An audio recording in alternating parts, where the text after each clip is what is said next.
ओम पूर्णमदः पूर्णमिदं पूर्णात् पूर्णमुदच्यते पूर्णस्य पूर्णमादाय पूर्णमेवावशिष्यते।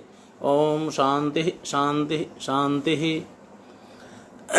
मित्रों, एक बार फिर से मैं आप सबके सामने उपस्थित हुआ हूँ काव्य प्रकाश पर चर्चा करने के लिए।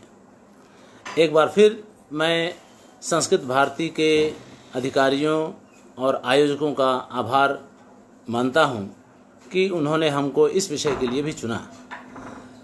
मैं सभी श्रोताओं को प्रणाम करता हूँ। वैसे तो देखा जाए तो यह विषय इतना व्यापक है और भारत में इस विषय के इतने बड़े बड़े ज्ञाता हैं और विद्वान हैं कि हम तो बहुत छोटे हैं, पर हमको ये काम सौंपा गया है, इसलिए एक विद्यार्थी के नाते हमने यह कार्य स्वीकार किया है। मैं जानता हूँ एक से एक धुरंधर विद्वान इस भारत में और विदेशों में भी हैं जिनकी विद्वत्ता प्रसिद्ध है, लेकिन मैं जानता हूँ कि मैं जो बात कहूँगा उसको विद्यार्थी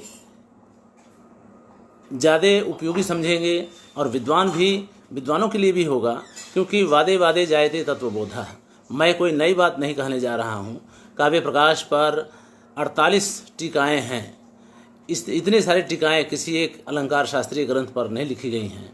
तो कहना यह है कि यह विषय बहुत ही चर्चित रहा है शुरू से ही। तो जितनी चर्चा की जाती है उतने ही विषय खुल करके इसमें से आते हैं। तो एक अच्छे विद्यार्थी के रूप में मैं आपके सामने प्रस्तुत हुआ हूँ। मुझे आशा है कि आप सभी लोग ध्यान से इसको सुनेंगे और इसका लाभ उठाएंगे।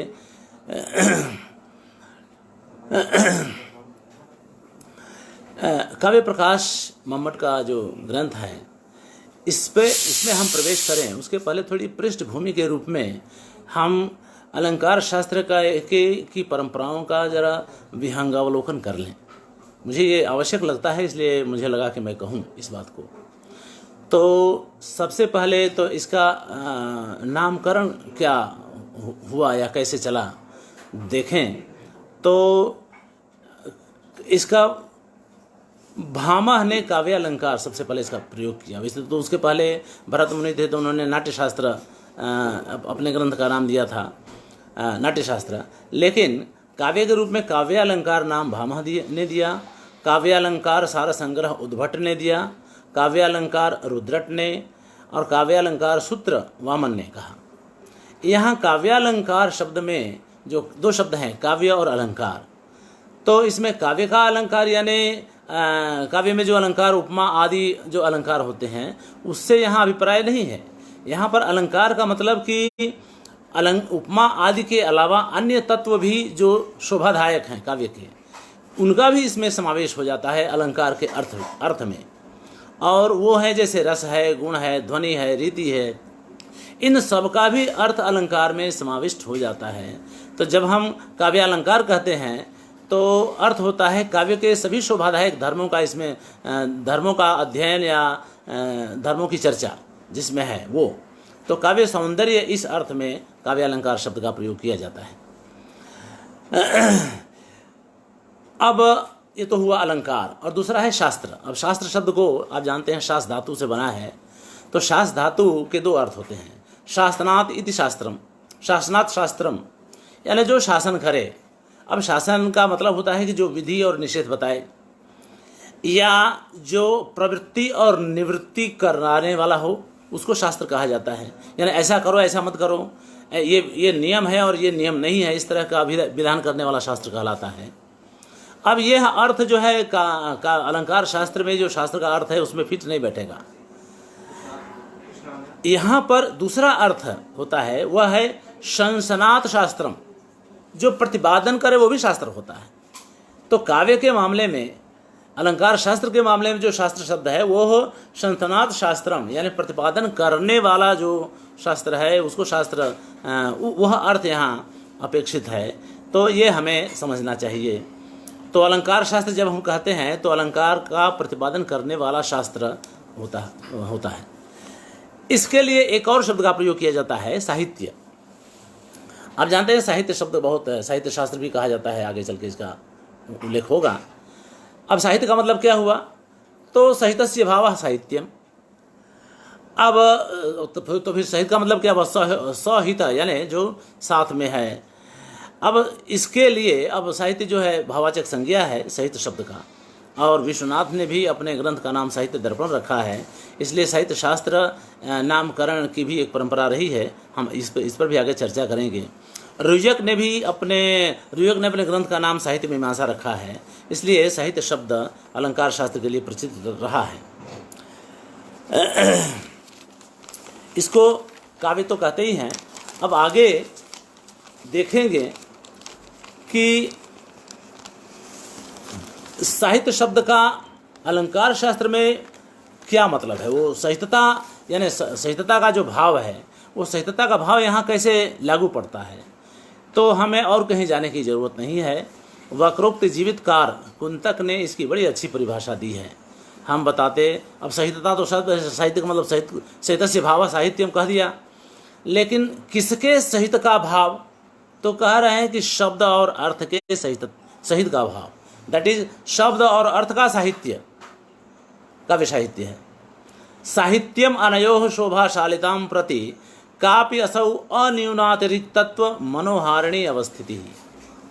यानी साहित्य उसे कहते हैं जो अनयोः यानी शब्दार्थयोः, अनयोः मीन्स शब्दार्थयोः, यानी शब्द और अर्थ की शोभाशालिता के प्रति कोई ऐसी अवस्थिति जो अन्यूनातिरिक्तत्व है, यानी जो न कम हो न अधिक हो और फिर भी वो मनोहारिणी हो, ऐसी अवस्थिति जो है शब्द और अर्थ की ऐसी अवस्थिति जो उसकी शोभाशालिता के प्रति न ज़्यादा न कम, इस रूप में दोनों एक साथ में हों, दोनों शब्द और अर्थ एक साथ में हों, वह स्थिति काव्य की साहित्य कहलाती है। इस प्रकार की व्याख्या वक्रोक्त जीवितकार कुंतक ने हमें दिया है। तो यह बहुत अच्छी व्याख्या है। साहित्य शब्द की इससे अच्छी व्याख्या नहीं हो सकती है। तो भामा ने भी काव्य की परिभाषा देते समय कहा है, शब्दार्थौ सहितौ काव्यम, यानी शब्दार्थ और शब्द और अर्थ जो सहित हैं, एक साथ हैं, उसकी जो स्थिति हो वही काव्य होता है। इसका एक नाम और आता है मित्रों, जो सबसे प्राचीन है, वह है क्रियाकल्प। अलंकार शास्त्र वगैरह तो नाम देते ही हैं, इसका एक नाम होता है क्रियाकल्प। वात्स्यायन ने अपने काम सूत्र में 64 कलाओं का वर्णन किया है, जिसमें काव्य शास्त्र के लिए उन्होंने काव्य क्रियाकल्प ऐसा नाम दिया है। काव्य क्रियाकल्प एक बौद्ध ग्रंथ है, आप जानते होंगे, ललित विस्तर, उसमें भी क्रियाकल्प का प्रयोग इसी अर्थ में किया गया है। और जय मंगल नाम के टीकाकार ने क्रियाकल्प का अर्थ दिया है काव्यकरण विधि ही काव्यालंकार इत्यर्थः करके क्रियाकल्प शब्द का अर्थ उन्होंने बताया है। ये तो बाद के ग्रंथ हैं। इनसे भी पहले हमें जाना होगा वाल्मीकि रामायण में। वाल्मीकि के समय में वाल्मीकि रामायण में उत्तर कांड में एक वर्णन आता है, जब लव और कुश राम के दरबार में जाते हैं और वहाँ वो गायन मतलब गीत सुनाते हैं सब दरबार के लोगों को। तो गीत सुनने के लिए कौन कौन से लोग आए हैं वो जानना चाहिए। तो कह रहे हैं कि कार्य क्रियाकल्प विदश्चैव तथा काव्य विदो जनान, यानी जितने भी लोग आए थे, अब देखिए कौन कौन से लोग आए थे वो भी जानना चाहिए। तो उनमें वैयाकरण आए थे वो गीत सुनने के लिए, नैगम आए थे यानी निगम के जो जानकार थे, स्वर्ग को जानने वाले, गंधर्व को जानने वाले, इस तरह की विद्याओं के विशेषज्ञ लोग उस गीत को सुनने के लिए आए थे, जिनमें क्रियाकल्प विदश्चैव काव्य विदो जनान, यानी क्रियाकल्प को जानने वाले और काव्य को भी जानने वाले ऐसे लोग भी उसमें शामिल थे जो उस गीत को सुन रहे थे। तो क्रियाकल्प अलंकार शास्त्र का एक अपर नाम है। यह सर्वाधिक प्राचीन है, यह इस बात से सिद्ध होता है। इस प्रकार हमारे सामने अलंकार शास्त्र के 5 नाम आते हैं: काव्यालंकार, काव्य शास्त्र, अलंकार शास्त्र, साहित्य शास्त्र और क्रियाकल्प। ठीक है। काव्य शब्द भी आप जानते हैं, काव्य ने और जो कव धातु से बना है। कव धातु का मतलब होता है रचना करना, बनाना। इस अर्थ में यत प्रत्यय लगाकर हम काव्य शब्द बनाते हैं, जिसका अर्थ होता है काव्य रचना, यानी कवितुम योग्यम काव्यम, इस अर्थ में। तो ये तो हुआ काव्य शास्त्र का या अलंकार शास्त्र के नामकरण की बात आ गई। अब हम काव्य के जो तत्व हैं, क्या वही तत्व है जो कहा जाता है कि वाल्मीकि ने जो कहा, मां निषाद प्रतिष्ठाम त्वमगम शाश्वती ही समाह यत् करौच मिथुनात् एकम अवधि ही काम मोहितम, इसको आदि काव्य कहा जाता है। लेकिन हमें ध्यान रखना चाहिए कि वेदों में बहुत सारे मंत्र ऐसे हैं जो काव्य तत्व से भरपूर हैं।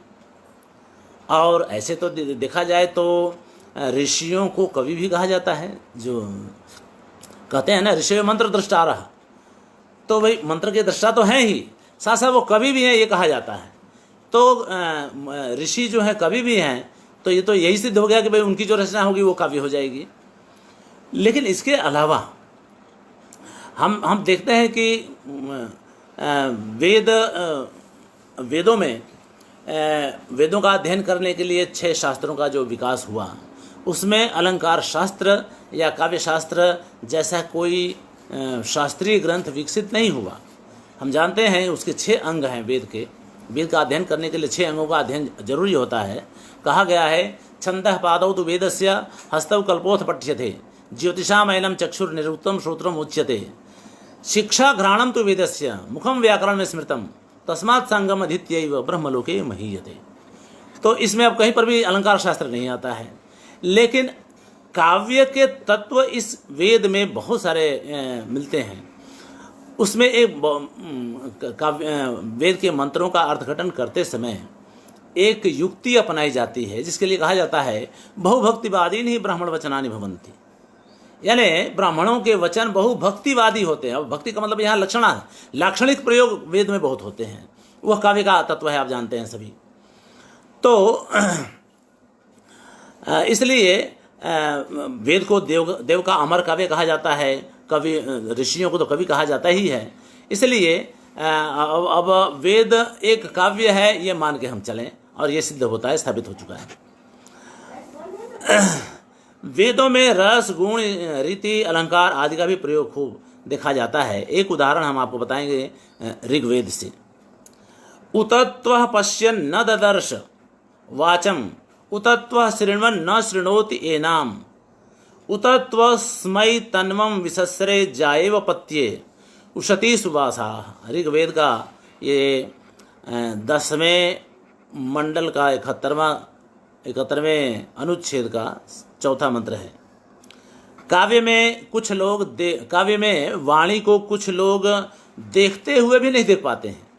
उतत्व पश्य न ददर्श, देखते हुए भी नहीं देख पाते हैं, और उस वाणी को सुनते हुए भी नहीं सुन पाते हैं। पर वहीं पर कुछ लोग ऐसे भी होते हैं जिनके आगे वाणी या काव्य अपने सभी सौंदर्याधायक तत्वों को खोल करके रख देती है। ठीक वैसे ही जैसे पति के सामने पत्नी सभी श्रृंगारों को से युक्त होते हुए भी अपने पति के आगे सभी श्रृंगार को खोल करके रख देती है और सभी तत्व बता देती है खोल करके। तो ये अब देखें कि कितना बढ़िया उपमा का ये उदाहरण है। यहाँ प्रसाद गुण है, अच्छे अच्छे शब्दों का प्रयोग हुआ। आप जानते हैं कर्कश शब्दों का प्रयोग न हो, ऐसे प्रसाद गुण होता है। उपमा अलंकार है। विरोधाभास अलंकार बड़ा बढ़िया है यहाँ पर, कि कोई चीज़ कोई व्यक्ति देखते हुए भी ना देखेगा, क्या मतलब विरोध हो गया। अब दूसरा अर्थ जब लेंगे तो देखते हुए भी न ददर्श का, जो ददर्श का है, पहली बार में आपने अर्थ किया देखना, दूसरी बार में अर्थ करेंगे समझना।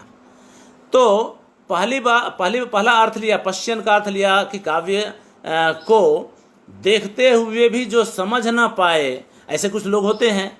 तो ये तो सही बात है। ये तो यानी पहले विरोध हुआ और बाद में दूसरा अर्थ करने पर विरोध का परिहार हो गया। इसी को विरोधाभास अलंकार कहते हैं। दूसरे उदाहरण में भी आप देखें तो पहली बार में सुनेंगे, पहली बार में देखेंगे तो आपको लगेगा विरोध है। जैसे कि सुनते हुए, यानी उस वाणी को सुनते हुए भी कुछ लोग नहीं सुनते हैं। तो तो जब जो सुना जाएगा वो नहीं सुनेगा, क्या क्या मतलब हुआ, इसलिए विरोध हो गया। अब जब दूसरा अर्थ करेंगे तो विरोध का परिहार हो जाएगा। और दूसरा अर्थ होगा श्रेणवन, यानी पहला अर्थ तो ले लिया भाई सुनते हुए, और श्रेणवती का दूसरा अर्थ लेंगे आप समझना। आप जानते हैं सुनने में समझना भी समाविष्ट है, तो इस तरह से समझना जब अर्थ कर देंगे तो विरोध जो पहले बना था वो दूर हो जाएगा। तो इस तरह से विरोध का परिहार हो जाएगा। और यहाँ पर जाया इव पत्ये, यह पति को जैसे अपनी पत्नी सब कुछ दिखा देती है, उसी तरह से वाणी भी उस कुछ लोगों को जो सहृदय हैं, जो विद्वान हैं या जो साहित्य रसिक हैं, उनको काव्य अपने सभी अंगों को, सभी तत्वों को दिखा देती है जो उनके सौंदर्य के आधायक हैं। तो इस तरह से यह ऋग्वेद का बड़ा बढ़िया काव्य है। दूसरा मंत्र भी आप ऋग्वेद से ही है, बहुत बड़ा ही प्रचलित ये मंत्र है। द्वा सुपर्णा सयुजा सखाया समानम वृक्षम परिशस्व जाते तयोरन्य पिप्पलन स्वादवत्ती अनस्नन अन्यो अभिचा कशीति। अब देखिए इसमें कितनी सारी बातें बता दी गई हैं। यह बड़ा मार्मिक मंत्र है और इसका दार्शनिक महत्व भी उतना ही बड़ा है। आप जानते हैं इसमें दो पक्षी, एक तो ये रूपक अलंकार के रूप में है, दो पक्षी, एक परमात्मा और एक आत्मा का रूपक है, वहाँ माना गया है उसको। ये दोनों मित्र हैं और एक साथ रहने वाले हैं। सयुज हैं यानी साथ में रहने वाले, और सखा यानी मित्र हैं। और समानम वृक्षम, एक ही वृक्ष पर रहते हैं। आप जान लीजिए समान शब्द का प्रयोग, समान शब्द जरा देखें तो स और मान दो शब्दों से बना है। माँ धातु में लीट प्रत्यय लगाने के बाद मानम आता है, ठीक है। स का अर्थ होता है, बहुत सारे लोग का ध्यान इस पर नहीं जाता है कि स का मतलब क्या है। स का मतलब होता है एक, स एक का वाचक होता है। अब जब समान है तो समान शब्द का हम दो अर्थों में प्रयोग करते हैं। एक तो दो चीज़ें या दो से अधिक चीज़ें एक जैसी दिखाई पड़े तो हम कह देते हैं कि ये सभी समान हैं, ठीक है। तो उसमें भी एकम मानम येषम ते समानाः ये कहा जाए। दूसरा अर्थ होता है कि एकम एव समानम, जो एक है वही समान भी है। अब यहाँ पर दो जो पक्षी हैं, ठीक है, जो दो पक्षी हैं वे दो पक्षी एक ही वृक्ष पर हैं, तो एक ही वृक्ष के लिए समानम वृक्षम का प्रयोग किया गया है, यानी समान शब्द यहाँ एक का वाचक है, ठीक है। तो यानी दो के लिए जो एक है वह भी समान है, और जो दो चीज़ें हैं वो एक जैसी हैं वो भी समान है। तो यहाँ पर एक वृक्ष यानी समान का प्रयोग किया गया है। अब आप समझ सकते हैं कि समानम वृक्ष का यहाँ क्या मतलब है। एक पीपल के वृक्ष पर दोनों बैठे हुए हैं, उसमें से एक जो है आत्म तत्व जो है वह भौतिक चीज़ों का उपभोग करता है। इसका रूपक प्रस्तुत करने के लिए स्वादु पिप्पलम अत्ति, ठीक है ना, ये शब्द का प्रयोग है। यानी स्वादिष्ट पीपल का फल खा रहा है जो आत्मा है, जो जीव है। और दूसरा जो है नहीं खाते हुए भी अभिचाकर्षित शब्द का प्रयोग किया है, यानी सौंदर्य का प्रकाशन कर रहा है, सौंदर्य को प्रकाशित कर रहा है। इस अर्थ में न खाते हुए भी अनशनन अभिचाकर्षित अन्यों। तो कह रहे हैं कि भाई इन दोनों में से एक तो पीपल का स्वादिष्ट फल खा रहा है और दूसरा जो है ना खाते हुए भी सौंदर्य का प्रकाशन कर रहा है। तो ये इसका मूल अर्थ है। अब इसमें आप देखें कि दो तीन चीज़ें मैं इसमें इस मंत्र में थोड़ा और बता दूं। द्वा सुपर्णा सयुजा सखाया, आप देखेंगे भारत में, विश्व में दो ही भाषाएं ऐसी हैं विश्व में जिनमें द्विवचन होता है। एक है संस्कृत और दूसरा है ग्रीक। ग्रीक भाषा में द्विवचन होता है और संस्कृत में द्विवचन होता है। बाकी सभी भाषाओं में एक वचन और बहुवचन ही होता है। वेद में भी द्विवचन तो होता है, लेकिन कहीं कहीं एक द्विवचन के स्थान पर बहुवचन का भी प्रयोग होता है। यह मंत्र उसका जीता जागता उदाहरण है। द्वा सुपर्णा, भाई सुपर्णौ होना चाहिए था, द्वौ होना चाहिए था, सयुजौ होना चाहिए था, सखायौ होना चाहिए था, नहीं हुआ। सखाया सब बहुवचनांत है। तो एक तो ये ध्यान रखें कि यह जो है उस समय की वैदिक भाषा का लोक भाषा के साथ कितना तालमेल था कि लोक भाषा में द्विवचन नहीं था, जिसका असर इस वैदिक भाषा के इस मंत्र पर आपको दृष्टिगोचर होता है। तो इस तरह से ये है। अब इसमें एक हुआ। अब इस मंत्र में देखिए अनुप्रास अलंकार है, अनशन अन्यन न न न न का बार बार प्रयोग हुआ।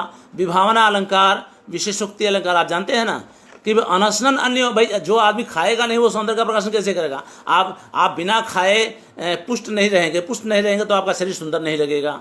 ठीक है, तो यहाँ पर कारण के अभाव में कार्य की उत्पत्ति दिखाई गई जो विभावना में होता है। और विशेषोक्ति यानी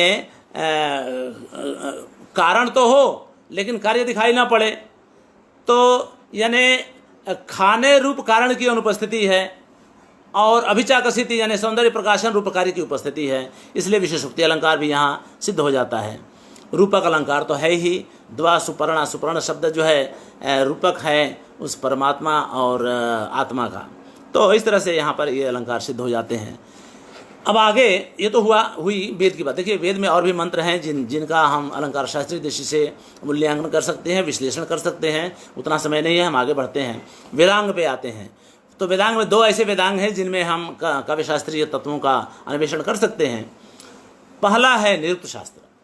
तो निरुक्त शास्त्र में यास्काचार्य ने उपमा की बड़ी अच्छी व्याख्या की है, जिसका मम्मटाचार्य ने आगे चलकर साधर्म्यम उपमा भेदे बताया है। 10वें उल्लास में हम पढ़ेंगे आगे चलकर। उसमें निरुक्त शास्त्र में यास्काचार्य ने कहा है यद तत्सदृशम तद आसाम कर्म इति गार्ग्य। उन्होंने कोट किया है गार्ग्य ऋषि को। कहा कि भाई गार्ग्य ऋषि कह रहे हैं कि जो वह नहीं है यानी भिन्न है, वह दोनों उसके समान है, वो उसके समान है। और यह जिसका विषय है तद आसाम कर्म यह मतलब विषय। इस तरह से उपमा अलंकार के तत्व यहाँ घटित होते हैं। यानी 2 भिन्न भिन्न वस्तुएं या 2 भिन्न भिन्न पदार्थ या 2 भिन्न भिन्न तत्व या व्यक्ति ऐसे हैं जो एक जैसे दिखते हैं पर हैं दोनों अतत हैं, दोनों एक जैसे नहीं, अलग अलग हैं, भिन्न हैं, लेकिन कुछ न कुछ समानता है। इसलिए इस विषय की चर्चा जिसमें हो वह उपमा का कर्म है, वह उपमा का विषय है। तो इस तरह से उपमा अलंकार की उन्होंने परिभाषा दी है। तो ये है। अब इसमें आगे उन्होंने एक बात और बताई है कि देखिए उपमा अलंकार में उपमेय, उपमान, वाचक शब्द और साधारण धर्म, ये 4 तत्व होते हैं। इन 4 तत्वों में जो उपमान होता है वो श्रेष्ठ होता है, उत्कृष्ट होता है, और जो उपमेय होता है वो कनिष्ठ होता है या वो छोटा होता है, जिसकी तुलना उसके साथ की जाती है। तो कह रहे हैं कि जैसा वा गुणेन प्रख्यात तमेन वा कनीयांसम वा अप्रख्यातम वा उपमिमीते। यानी अधिक गुणों के साथ या प्रसिद्ध तत्व के साथ जो छोटे हैं और जो अप्रख्यात हैं उनकी तुलना जब की जाती है तो उपमा अलंकार सिद्ध होता है। यह इस वाक्य का अर्थ बनता है।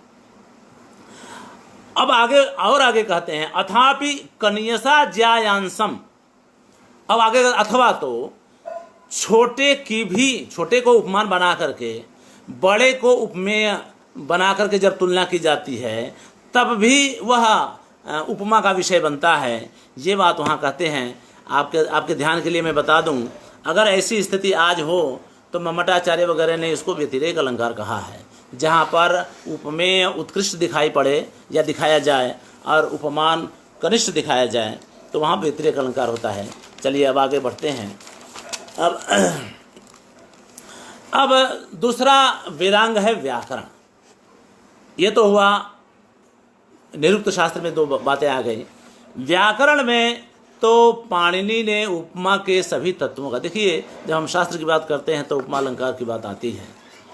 तो पाणिनि ने व्याकरण अपने अष्टाध्यायी में उपमा के सभी चीज़ों को बहुत अच्छी तरह से व्याख्या। एक बात जान लीजिए आप लोग, अलंकार शास्त्र के विद्यार्थी हैं, मैं भी अलंकार शास्त्र का विद्यार्थी रहा हूँ। मेरा व्याकरण शास्त्र विषय नहीं रहा, लेकिन व्याकरण में मेरी रुचि रहती है, अभी भी रहती है और तभी रहती थी। एक चीज़ हमने महसूस किया है और सबने महसूस किया है कि जब तक आपको व्याकरण का अच्छा ज्ञान नहीं होगा आप अलंकार शास्त्र को अच्छी तरह से पढ़ नहीं पाएंगे और समझ नहीं पाएंगे। ध्यान रखें। इसलिए मेरा ये सुझाव है कि अगर अलंकार शास्त्र का विद्यार्थी बनना चाहते हैं तो व्याकरण शास्त्र का भी विद्यार्थी बने रहिए और उसमें रुचि रखिए और उसको अच्छी तरह से समझिए। पाणिनि ने कारक प्रकरण में एक सूत्र दिया है देखिए जैसा कि मैंने बताया कि उपमा के चार घटक तत्व होते हैं: उपमेय, उपमान, वाचक शब्द और साधारण धर्म। उसके लिए इन्होंने 3 सूत्र दिए हैं जो अलग अलग हैं, लेकिन यहाँ पर हम आपको इकट्ठा करके एक जगह बता रहे हैं। कारक प्रकरण में उन्होंने बताया है कि तुल्यार्थैहि अतुलोपमाभ्याम तृतीया नितरस्याम। कह रहे हैं कि जब आप 2 चीज़ों की तुलना कर रहे हैं तो उसमें तुलना करने के लिए तुल्य या तुल्य के अर्थ वाले अन्य शब्दों जैसे सम है, समान है, सदृश है, सदृक्ष है, ऐसे शब्दों का प्रयोग करते हैं। तो जो उपमान है उसमें आप वैसे तो षष्ठी लगाएं, लेकिन विकल्प से तृतीया भी लगा सकते हैं। अन्य तरस्याम का मतलब होता है विकल्प से। ठीक है, तो कह रहे हैं कि तुल्य और तुल्य के अर्थ वाले अन्य शब्द जैसे सदृश, सम, समान इत्यादि इत्यादि ऐसे शब्दों का प्रयोग करने पर उनके योग में, अब उनके योग में का मतलब कि ये जिनके साथ लगेंगे, तो किनके साथ लगेंगे, तो ये उपमान के साथ ही लगते हैं, क्योंकि उपमान के साथ ही तो उपमेय की तुलना की जाती है। ठीक है, ध्यान रखेंगे इसका।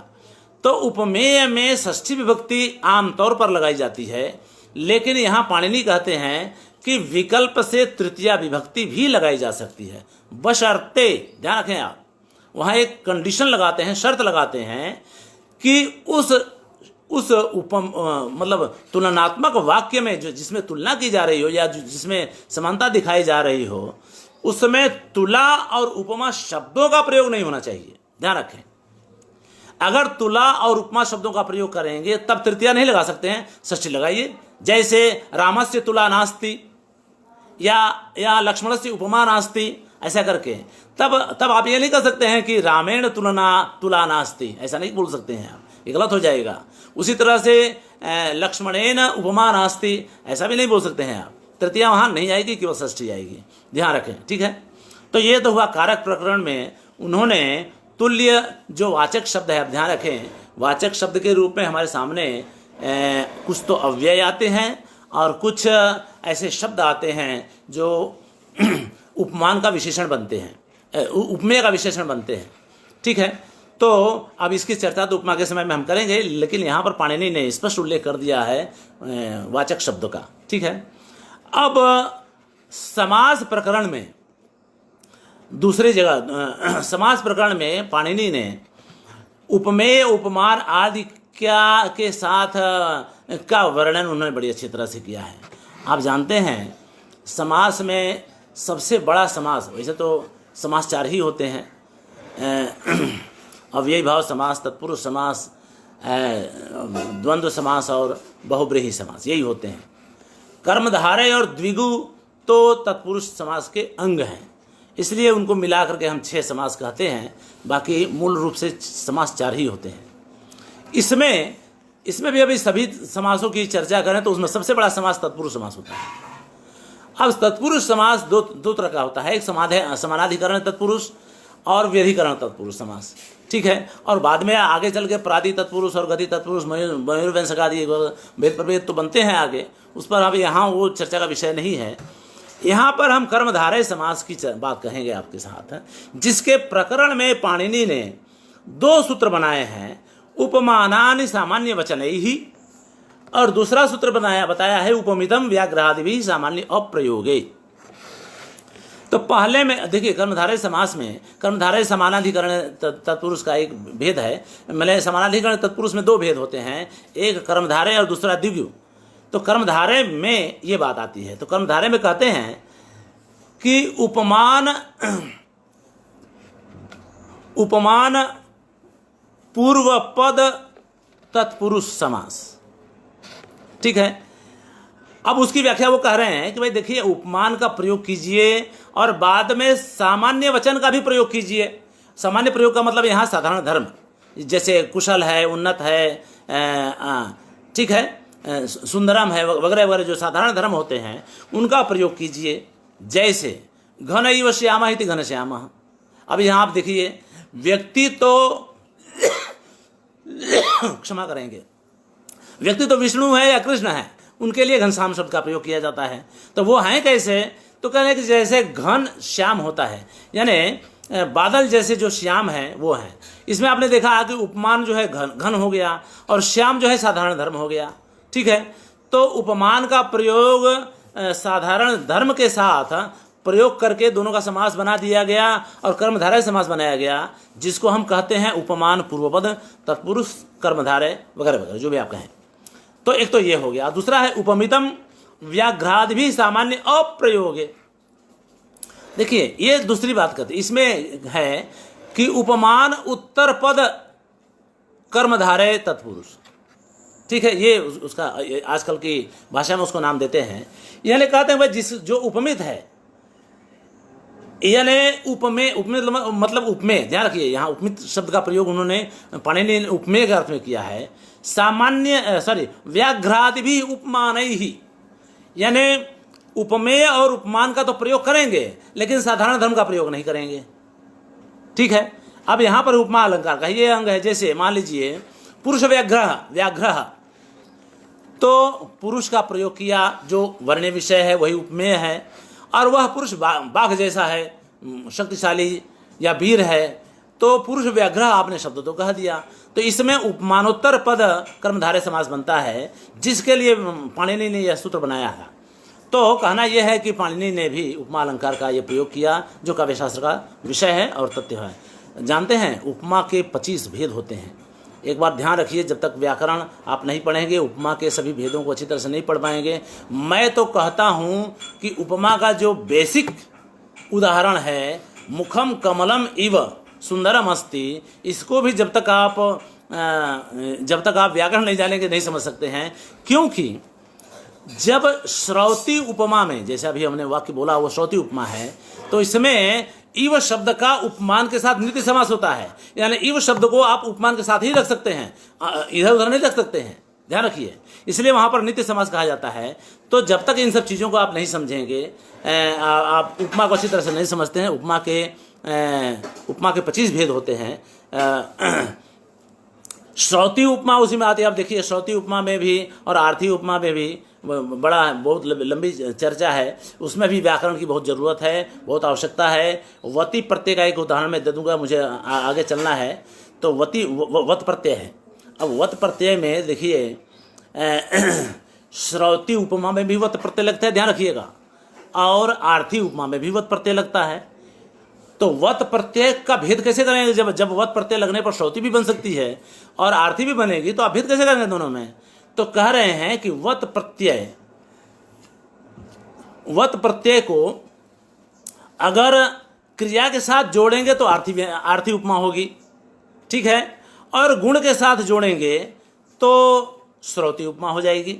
ध्यान रखिए, जैसे मान लीजिए मैं कहूं माला या लता हस्तनी वत चलती, यहां पर वत प्रत्यय लगा है। तो जब क्रिया की समानता बताई जाए, यानी क्रिया जब साधारण धर्म हो, तब जो है आर्थी उपमा बनेगी। और मथुरायाम प्रासादा पाटलिपुत्रवत उन्नता सन्ति, ऐसा अगर हम कहें तो जो है श्रौती उपमा बनेगा। दोनों में वत प्रत्यय लगा है, लेकिन वह वत प्रत्यय अगर क्रिया के साथ जुड़ेगा, यानी क्रिया की समानता बताएगा, तब वो आर्थी उपमा होगा, और गुणों के साथ जब बताएगा तब श्रौती उपमा होगा। हम आगे चलते हैं, ज़्यादा व्याख्यान के लिए यहाँ पर जगह नहीं है। ये तो मैं व्याकरण में अलंकार शास्त्र की कितनी पहुँच है, कितना प्रवेश है, कितना उसमें वो है, ये हम आपको बताने के लिए यहाँ ये सब उदाहरण दिए हैं। अब आगे चलते हैं। अब इतनी बात कहने के बाद अब हम थोड़ा सा विहंगावलोकन करेंगे इस अलंकार शास्त्र के काल विभाजन का। बात यह है कि ऐसे ही तो नहीं हुआ गया ना, 2000 साल, सोचिए 2000 साल में फैला हुआ इस अलंकार शास्त्र के अध्ययन का काल है। ऐसा नहीं कि कल किसी ने कहा और कल परसों समाप्त हो गया, ऐसा नहीं है। वेद, अब भरत मुनि से पहले का कोई अलंकार शास्त्र का ग्रंथ हमें प्राप्त नहीं होता है, पर हम इससे इनकार भी नहीं कर सकते हैं, क्योंकि बहुत सारे ग्रंथ लुप्त हो गए। तो हो सकता है इसका भी कोई ग्रंथ रहा हो जो लुप्त हो गया हो।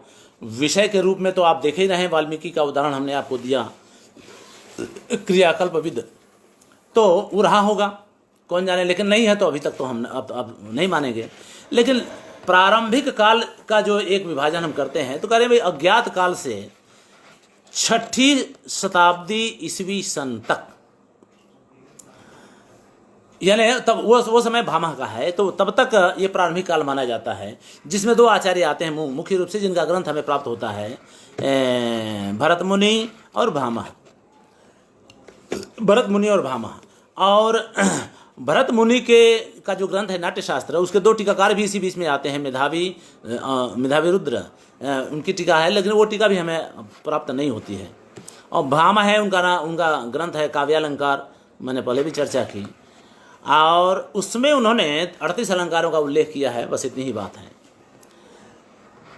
दूसरा समय आता है, दूसरा विभाजन आता है रचना काल। यह प्रारंभिक काल तो हो गया जिसमें 2 आचार्य आते हैं, भरत मुनि और भामह। दूसरे काल को उन्होंने रचना काल ऐसा नाम दिया है आचार्यों ने, और कहा कि ये रचना काल का जो समय है वो भामह से लेकर आनंदवर्धन तक, यानी समय कहा जाए तो 6ठी शताब्दी ईसा पूर्व ईस्वी सन से 8वीं शताब्दी, यानी 600 वर्ष ईस्वी सन से 800 वर्ष ईस्वी सन तक का ये समय है, जिसमें सभी संप्रदाय, यानी सभी संप्रदायों की रचना हो चुकी थी। रचना काल इसलिए कहा जाता है कि ऐसे में नए नए ग्रंथों की रचना हुई, नए नए संप्रदाय उभर करके सामने आए, इसीलिए इसको रचना काल कहा जाता है। तो आप देखेंगे कि इसमें अलंकार संप्रदाय, रीति संप्रदाय, रस संप्रदाय और ध्वनि संप्रदाय, ये 4 संप्रदाय उभर करके इसमें आए, तो इसलिए इसको रचना काल कहा जाता है। अलंकार संप्रदाय में भामह, रुद्रट, उद्भट, रीति संप्रदाय में दंडी और वामन, रस संप्रदाय में लुल्लट, शंकुक, भट्टनायक आदि आचार्य हैं। ध्वनि संप्रदाय में आनंदवर्धन हैं। इन्होंने इन ग्रंथों की रचना की और इन सिद्धांत संप्रदायों की रचना की, इसलिए रचना काल कहा जाता है। तीसरे विभाजन को या तीसरे काल को निर्णयात्मक काल कहा जाता है, जो 800 वर्ष ईस्वी सन से 1000 वर्ष तक चलता है। इस काल में ध्वन्यालोक लोचन टीका, नाट्यशास्त्र पर अभिनव भारती टीका अभिनव गुप्त पादाचार्य की अस्तित्व में आई।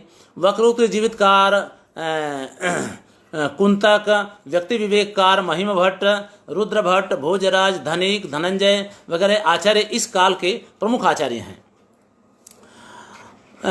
चौथा है व्याख्या काल। व्याख्या यानी इन ग्रंथों की जो व्याख्या आगे चली, तो इसलिए इसको व्याख्या काल कहा जाता है, जिसका समय है 1000 वर्ष से ईस्वी सन से 1750 ईस्वी, ये विक्रम संवत का समय है। तो इस काल में देखिए कि जो व्याख्याएं हुई तो सभी संप्रदायों की व्याख्या हुई। अब देखिए कैसे, तो ध्वनि संप्रदाय के व्याख्याकार मम्मट, रुयक, विश्वनाथ, हेमचंद्राचार्य, विद्याधर, विद्यानाथ, जयदेव, अपय दीक्षित आदि आचार्य इस ध्वनि संप्रदाय के व्याख्याकार रहे। रस संप्रदाय तो शारदा, तनय सिंह, भूपाल, भानुदत्त, रूप गोस्वामी आदि इस संप्रदाय के रहे। कवि शिक्षा में राजशेखर, क्षेमेंद्र, हरिसिंह, अमरचंद्र, देवेश्वर आदि आचार्य इसमें इस परंपरा में आते हैं। अलंकार संप्रदाय में पंडितराज जगन्नाथ, विश्वेश्वर पांडे वगैरह। अब ये तो हुआ, हमने अलंकार शास्त्र के काल का विभाजन कर दिया इस तरह से। अब इसका दूसरे ढंग से भी विभाजन किया जाता है। वो विभाजन का आधार है काव्य की आत्मा को मानने वाले कितने कितने लोग हैं, उसके आधार पर हमने अलंकार शास्त्र के संप्रदायों का विभाजन किया। तो उसमें रस को काव्य की आत्मा मानने वाले पहले भरत मुनि, दूसरे नंबर पे अलंकार को ही काव्य की आत्मा मानने वाले भामह, तीसरे नंबर पर रीति को ही काव्य की आत्मा मानने वाले वामन, वक्रोक्ति को काव्य की आत्मा मानने वाले कुंतक, और ध्वनि को काव्य की आत्मा मानने वाले संप्रदाय आनंदवर्धन आदि हैं। तो इस तरह से हमने अलंकार शास्त्र के संप्रदायों का विभाजन 2 तरह से किया। अलंकार शास्त्र का समय लगभग 2000 वर्षों का, जैसा कि बताया हमने, फैला है। इसमें योगदान करने वाले जो आचार्य हैं वो उनकी संख्या बहुत है, वो उनको हम गिना नहीं सकते हैं, क्योंकि बहुत मुश्किल है कि क्योंकि कुछ को तो हम जानते ही नहीं हैं, कुछ के ग्रंथ हमें प्राप्त नहीं होते हैं, इसलिए वहाँ पर हम उसकी इस समय चर्चा नहीं कर रहे हैं। अब सीधे हम आ जाएंगे मम्मट के काव्य प्रकाश पर। तो मम्मट के काव्य प्रकाश की चर्चा करें उसके पहले थोड़ा मम्मट का परिचय संक्षेप में। वैसे तो मम्मट का परिचय कोई नई बात नहीं है, लेकिन थोड़ा सा परिचय उनका कर लें। मम्मट का जो काव्य प्रकाश है वो तो सब जानते हैं। मम्मट खुद एक कश्मीरी ब्राह्मण थे। उनका समय 10वीं शताब्दी ईस्वी सन है। उनके पिता जय्यट थे। वे बनारस में आकर के अध्ययन किए। उनका अध्ययन बनारस में हुआ था। उनके 2 छोटे भाई कैयट और उव्वट थे, जिनमें कैयट ने महाभाष्य की टीका लिखी थी और उव्वट ने यजुर्वेद भाष्य लिखा था। काव्य प्रकाश में भी द्विकर्तृक माना जाता है। बहुत सारे, ऐसा नहीं कि मम्मट अकेले ही थे, और भी लोगों की बात आती है। लेकिन अल्लट का नाम आता है कि अल्लट ने भी उसमें सहयोग दिया, तो वो भी उसके कर्ता के रूप में माने जाते हैं। काव्य प्रकाश पर जैसा कि मैंने शुरू में बताया 48 टीकाएँ उपलब्ध हैं। आप समझिए कि यह काव्य प्रकाश फिर भी दुरूह लगता है लोगों को।